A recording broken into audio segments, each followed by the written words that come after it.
Welcome to the intersection of technology, cybersecurity, and society. Welcome to ITSP Magazine. Thank you for joining us for this conversation. Blue Lava is the first business platform for CISOs to manage their security program.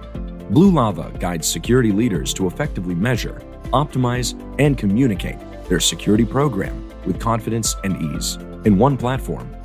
Learn more at bluelava.net.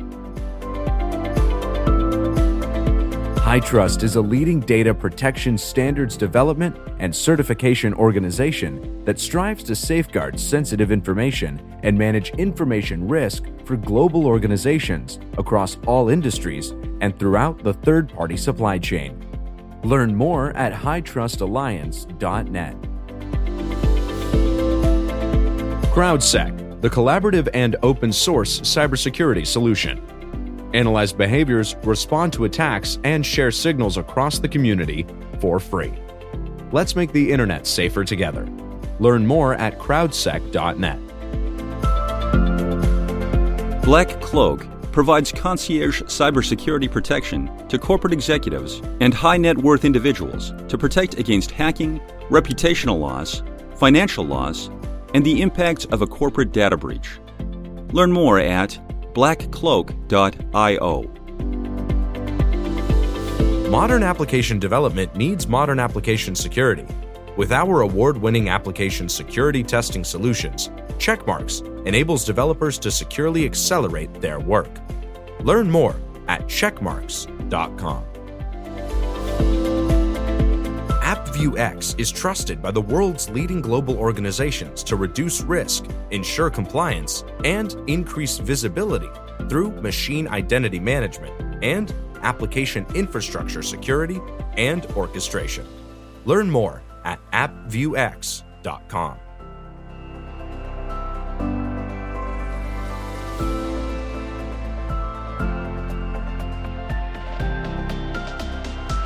Marco, Sean. can you hear me now? No. Can you hear me now? No. Can you see me now? I can see you, but You just can't hear me. I'm reading your well, actually, of course I can hear you. I was answering, so I say no. So I don't know how well prepared this joke was. Do you hear me? You choose to not listen to me. I just pretended. I wasn't sure it was you. Oh, there's always that. And is it me live, or is this a recording of me, or is it deep fake of me? Who the heck Maybe knows? you're using a synthesizers or some artificial intelligence. I'm typing this right now. How do I know that you is you? That's the big question. A lot of time a question in cybersecurity. Well, let's verify that I am who I am with my voice. That'll go well. Can it be done? I know there's some services that do it, but I don't know how well it works. I use one of those services, and I don't know. It's always sketchy when I actually answer to prove I am who I am. But anyway. Well, I'll tell you what. As right. usual, we don't know much. Exactly. We know something, not much about everything. Enough to be dangerous. Enough to spew words that mean nothing many times. Enough to have a conversation. And enough to have this conversation, which is one more on the road to RSA Conference 2022. We had a few by now, and this is going to be something a little different, I think, from the other we had so far. Absolutely, and it's a topic many may not know. We scour the sessions to look for interesting topics and interesting people, and this one covers both. Topic: speech recognition, voice services, the value of that, where that technology is headed, but most importantly, how it's used for security and potentially adds risk to technologies that have issues with security then because of it.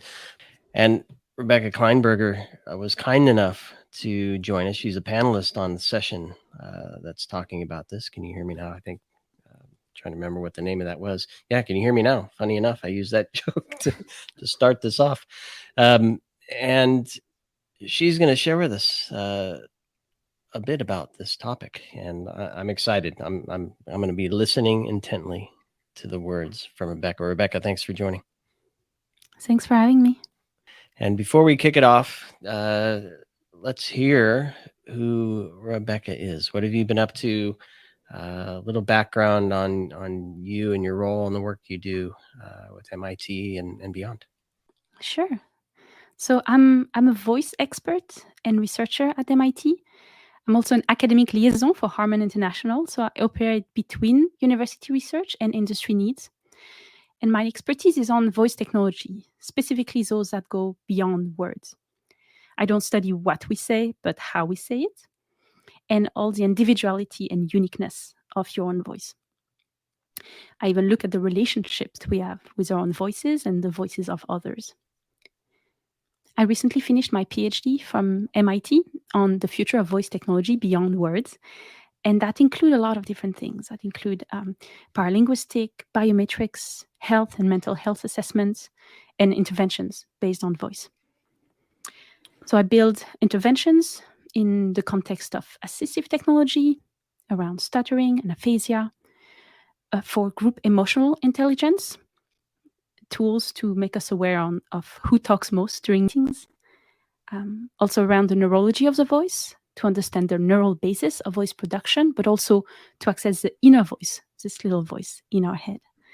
And for instance, to create technologies for people with schizophrenia, auditory hallucinations.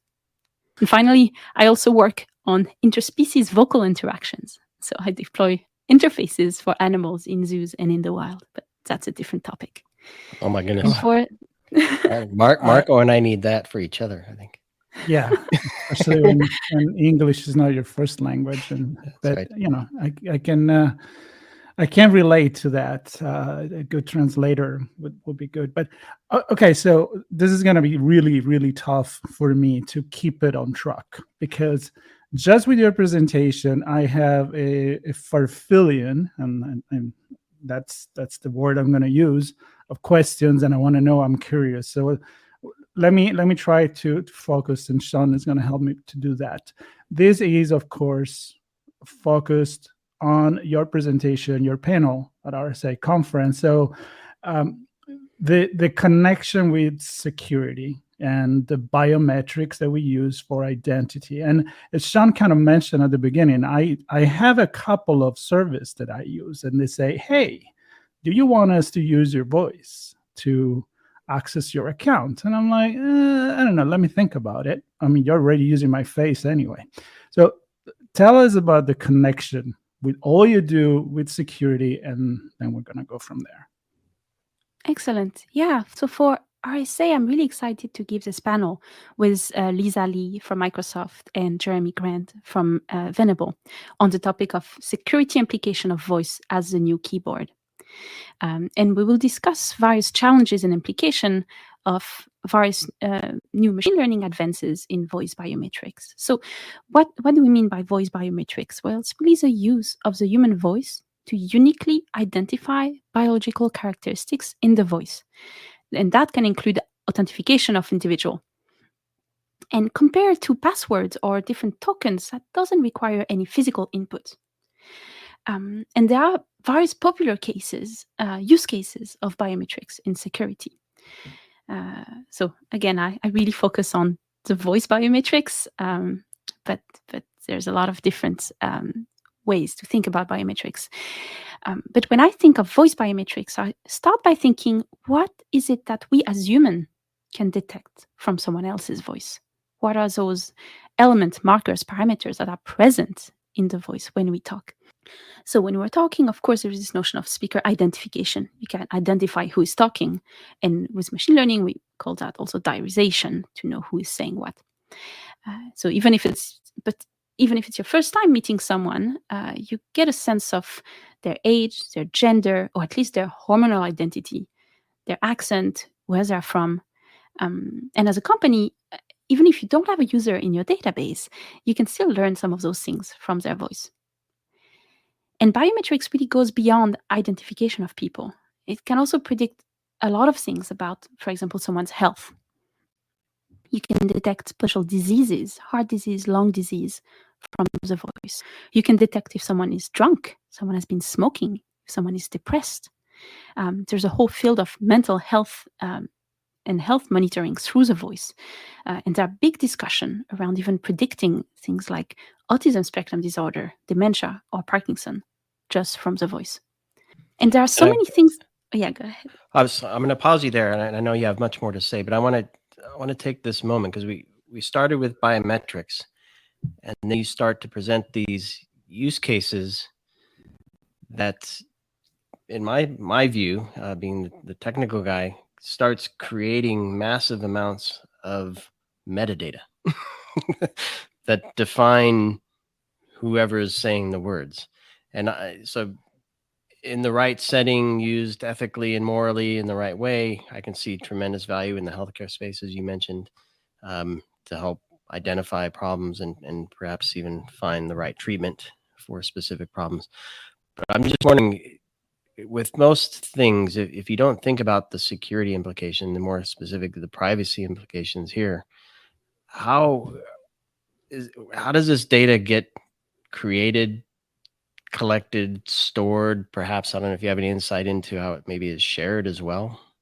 That creates an issue for people like me who now have my voice being used for authentication biometrics purposes, but there's a lot of metadata in there that along with, I'll just say it, financial institutions. So along with my financial information comes who I am and how I'm feeling and if I'm sick or not.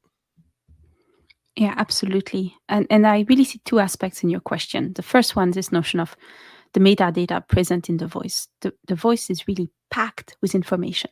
It's a simple signal that you can record, doesn't take that much space, but is packed with information. And if you start unpacking it, that's when you create those data. But those data are basically there. And we can come back later in this notion of what is even a voice print. Voice print starts appearing in some laws and regulation, and we start seeing it in trial and class action cases where people use this word but don't really know what it means and what's the minimum requirement in terms of data that you need to create a voice print. And then in terms of how is a voice used, how is a voice stored, well, it's really hard to answer this question because for now there's not much regulation in the US. Of course, we can talk a bit about GDPR and about the laws in Illinois, which is one of the only state for now who has some regulation around this. We can talk about BIPA. And I think more states are going to look at Illinois for inspiration to start regulating because right now there is really not much regulation on what companies can do and are doing. So can you give, before we dig a little deeper into the use of voice, another example of the use of biometrics, other kind of biometrics? Because, I mean, I just recently came back from Europe, and I'm pretty sure I didn't give the okay to use my face to enter the airplane, but they did. And that could be just an episode on its own. But the point is, there's fingerprint that's been around for a long time. So give us some example of where it's used and where you could raise an alert. Like, is this an issue or not? Should we think about it before we go there? Yeah, absolutely. So there are various use cases that somehow relate to security. And I can also talk about some that don't relate to security. But in terms of security, contact centers, fraud detection, financial services, a lot of banks are very interested in using the voice. Most of them, I think, right now use the voice in kind of a multimodal fashion. So people are going to try to identify who is speaking, not only from voice beyond words, but from words plus voice beyond words. So it's by combining those elements and sometimes even with facial recognition that people are going to use biometrics. But even in terms of digital signature, people use the voice. Another interesting case is forensic voice recognition for criminal investigation. So there are some companies like Nisho now, in Nuance, and Morphos, that was Saffron, and now Idemia are pretty big in those topics. And there are various companies that sell those services, always with a slightly different tweak to the technology. But in terms of security, those are some of the ones that I can think of. And too many questions to pick from, and I usually try to pile them on and give you one big multi-question question. I'm not going to do that. So I'm going to stick with this one. Is, in your view, the technologies driving voice recognition and capture and analysis and all that being developed for industries that are, I'll just say, money-making, high-profit industries, and then it's being applied for use in biometrics and authentication? Or do you see these technologies being purpose-built for biometrics and authentication, or both? That's an interesting question, and for that, I'm actually really glad to be operating between academia and industry, because it's seen as I think those are very complementary world, that especially when it comes to biometrics, there's some very interesting cutting edge work done in academia, both in terms of prediction, but in terms of mitigating risks and bring more agency to the users, and even trying to make technology to fool the best algorithms that we have to see how people can protect themselves from some use of voice biometrics. And in industry, I think I see a bit of both. I think some companies are really careful of how they use those data, and some companies, it's really opaque the way they work. So we can go in detail in some of those, but we I think those comes down to really understanding the type of challenges and the potential security risk that comes along with biometrics. And how about the advanced technology that you use to make these more reliable? But then there is the bad guys that are using the same technology to make it unreliable. So I'm thinking deep fake, I'm thinking recreating, even in the movie industry, people that are dead, and you recreate not only their appearance, but the voice seems actually easier. So how is that battle between good and evil, the never-ending battle, is going right now with biometrics? Oh, I don't know if I want to really pick a side there, or really have to be in the middle of those two. I tend to look at it in terms of what are the interesting challenges for the industry to implement and to use some of those technology that are starting to be really good and that are going to get better and better in the future. And I think this notion of reliability is definitely one of them. I tend to think of those challenges in terms of reliability, legal issues, and trust. If you go into reliability, there's really this notion of how good your system is. And if what you're trying to do is detect who is talking, well, you have really two possible issues here, is false positive and false negative. So false positive is when someone is trying to imitate the real user's voice, or, as you mentioned earlier, playing a recording of a voice to try to fool a system. We also talk about dolphin attacks, where you can actually play with frequencies to actually trigger or control someone else's Alexa or Siri system. And those are very interesting. Personally, I'm more interested in the false negative. The case of false negative, where you have the right person in front of you, but your system is not able to recognize it. And that can come for different reasons. One of them is maybe there's lots of background noise, or the network communication is bad. But I think one that we would all benefit in better understanding is it's actually because your voice change. And people's bodies do not remain static during their life. And that has a huge impact on voice biometric system reliability. And most of those changes happen during puberty. I think a lot of us are familiar with that. And it's actually a very common fail case for a lot of those biometric systems. They're not able to recognize when the voice is changing during puberty. That doesn't match voice prints anymore. And in terms of those voice changes, some of them are slow and some of them are fast. There are some fast changes like related to hormone. So your voice box is packed with hormone receptors. So evolutionarily, we really evolved to be able to communicate a lot of elements about our sexual identity, sexual readiness, far away just with our voice. And in my research on animals, we also detect that. Panda voices, you can detect their hormone level, but it's kind of the same with humans. So elements like puberty, postpartum, gender transition, all of that affect the reliability of voice biometrics. COVID-19 changes the voice quite a bit and might also create important false negative cases. But there are also slow changes of voice change as we age. We call that the aging voice syndrome or presbyphonia, or if you're a smoker, or if you have diseases. And I think it's quite important for both industry and academic work to really take into consideration the way the voice change in how we build our model.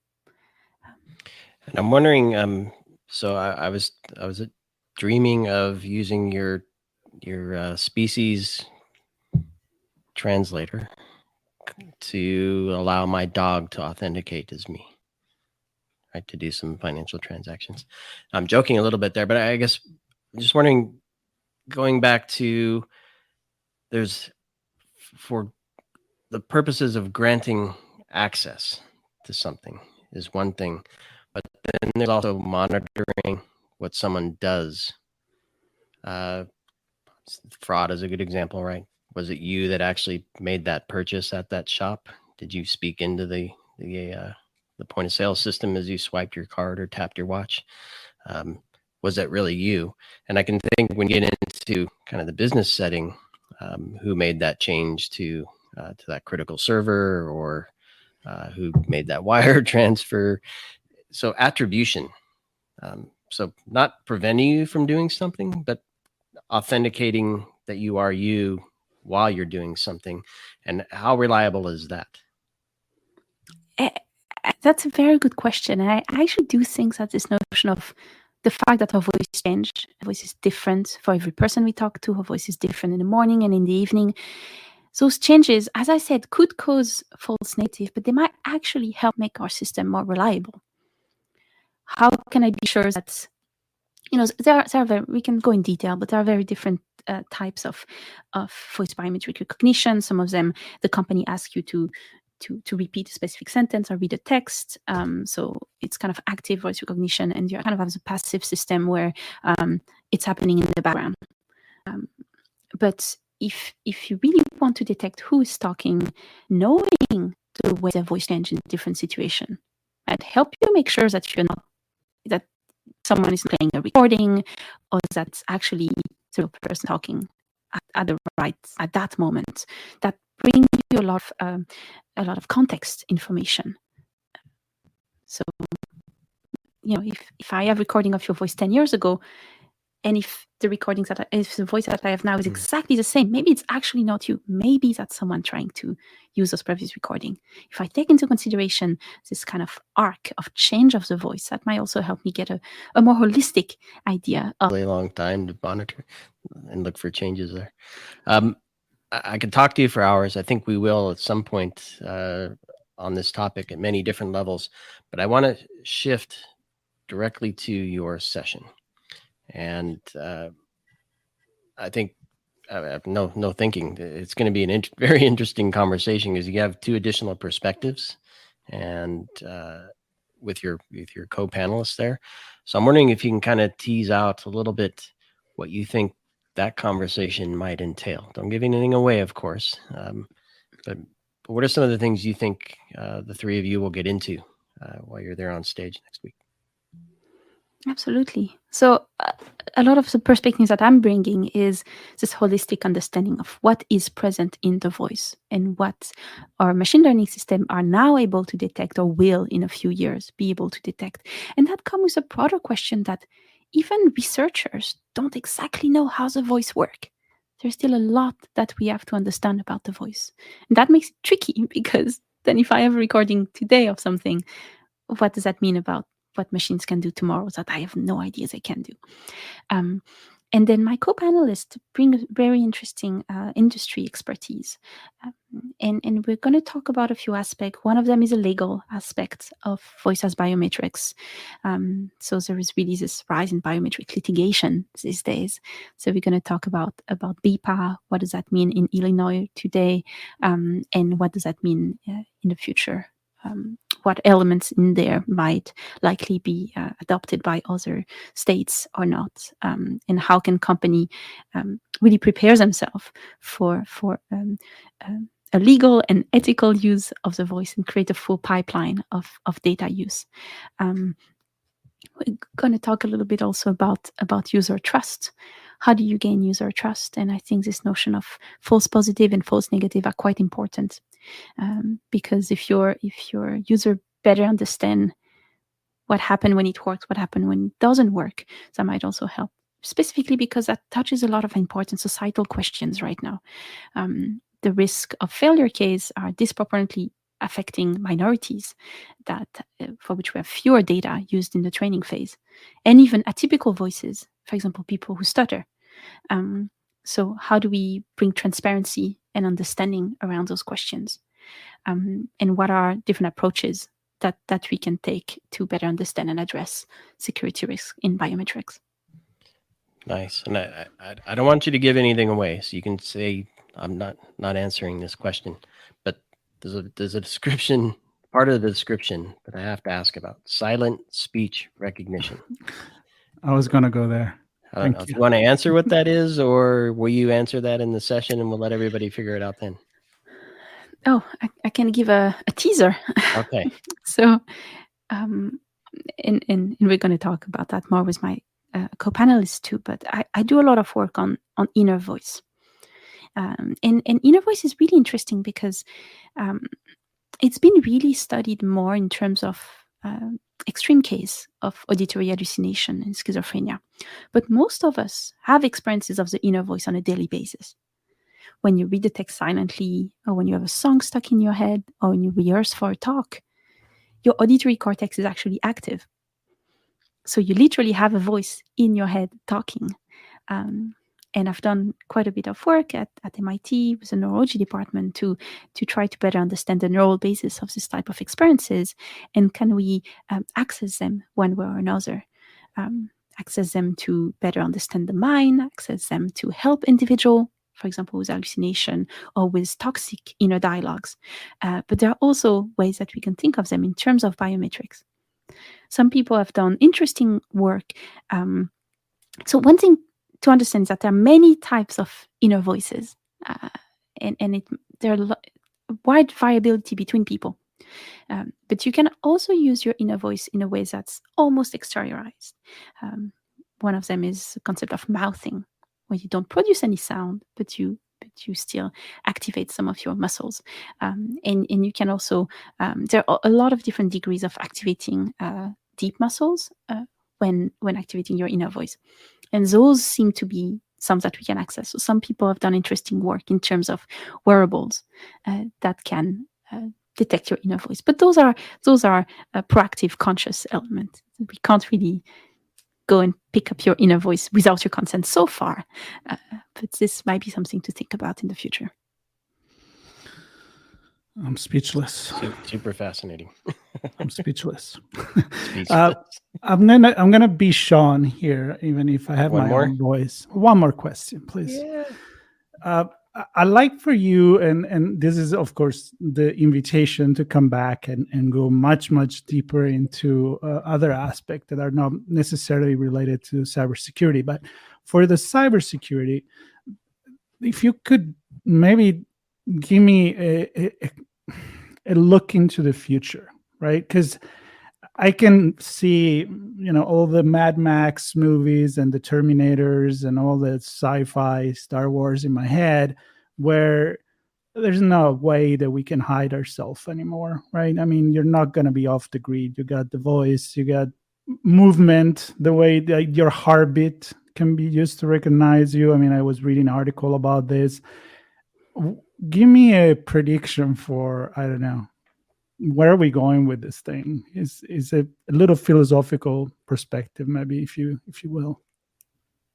You want an optimistic one or a pessimistic? You can go as dystopian or utopian as you like. Go for it. Well, let's see. There are kind of two directions. One is, and I think we're going to go a little bit in between those two. One is around really laws and understanding the law and to what extent governments and states are going to put their fist on the table and start implementing some important regulations. And I think those, even for big companies, those will be welcome because they will help guide the use of those technology, and they'll help make pipeline more understandable and bring more user trust. If you want to see if there were no regulation, how far can we go in using the voice to not only detect and find you anywhere you are, but even to access your mind or access some really pretty deep and subconscious element of the voice. So another topic that I'm really interested in, and I'm pushing research on this topic, is around voice modulation technology to affect the brain.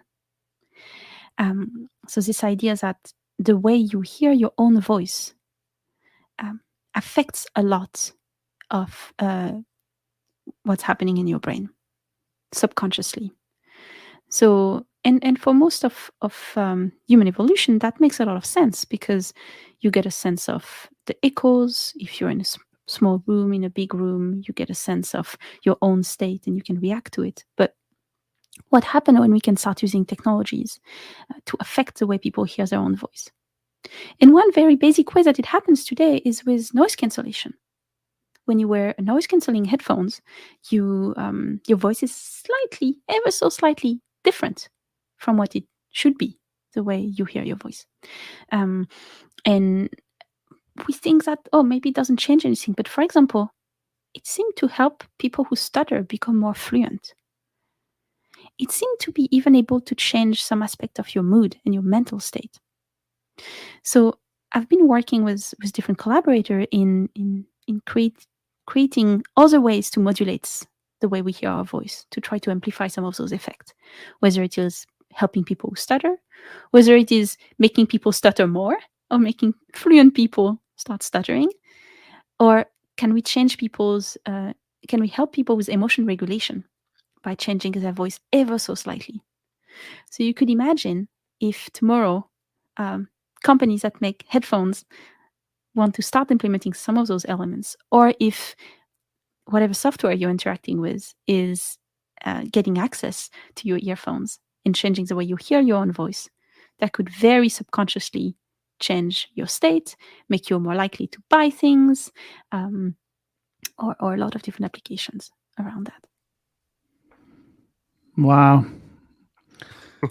Wondering how that applies with someone that for the last 2 years, like us, been looking at ourselves in the video and listening to our own voice, recording a ton of podcasts, then editing that stuff. And how is that affecting? I know. And for you, everyone has access to a lot of recording of your voice. So oh yeah, I wasn't even going to go there, but yeah, good quality one. Probably. Well, a lot to think about. Exciting presentation at RSA for sure, and so many places I could go with this. I mean, reading the mind, you got me right there. I want to talk about that some more. Sean, I want people to hear me differently. I want to spread voice love morphing. Voice morphing is a big, very interesting and positivity. So when my voice comes out, that's what I want to portray, even if it doesn't. Those are fun applications outside the security domain. But yeah, voice morphing for video game, for call centers, for podcasts. Nice. For singing. I mean, all those auto-tuner. I don't want to go there. That's changing my voice coming out, right? Or does it change it going in? That's the the inner voice. Yeah, no, not my own inner voice. I had that question too, but just not changing my voice coming out, but changing how people hear it on the Wow. other side. I don't know. Anyway, we can can change go your all voice. over the place. This is stumped me a bit. I mean, there's so much to dig into. We can't do it now.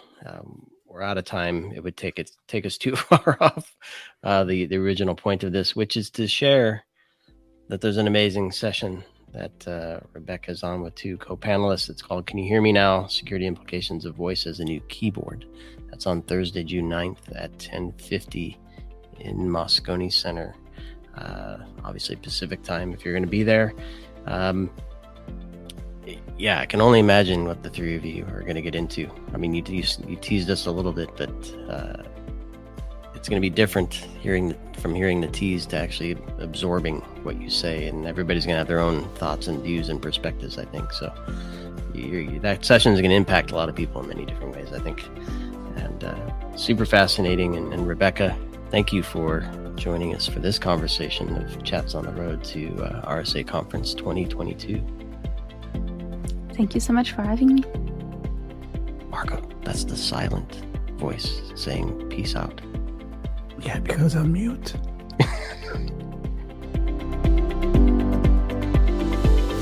AppViewX is trusted by the world's leading global organizations to reduce risk, ensure compliance, and increase visibility through machine identity management and application infrastructure security and orchestration.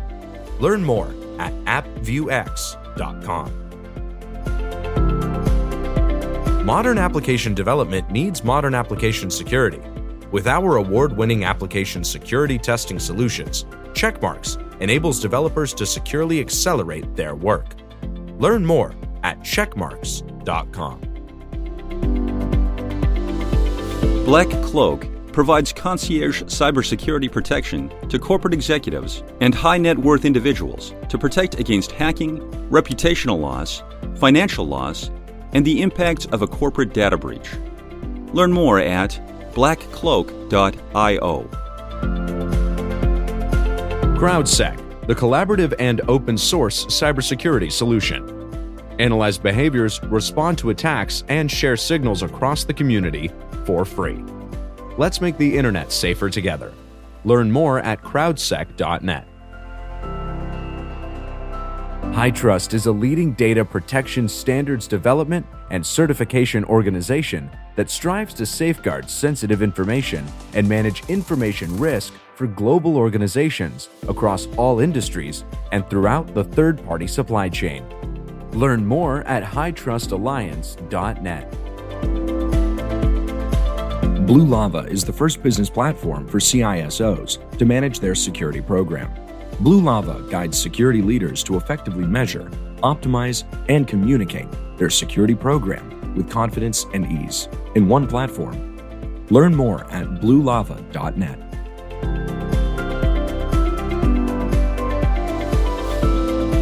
If you enjoyed this podcast, share ITSP Magazine with your friends, family, and colleagues. If you represent a company and wish to associate your brand with our conversations, sponsor one or more of our columns. Thank you for listening.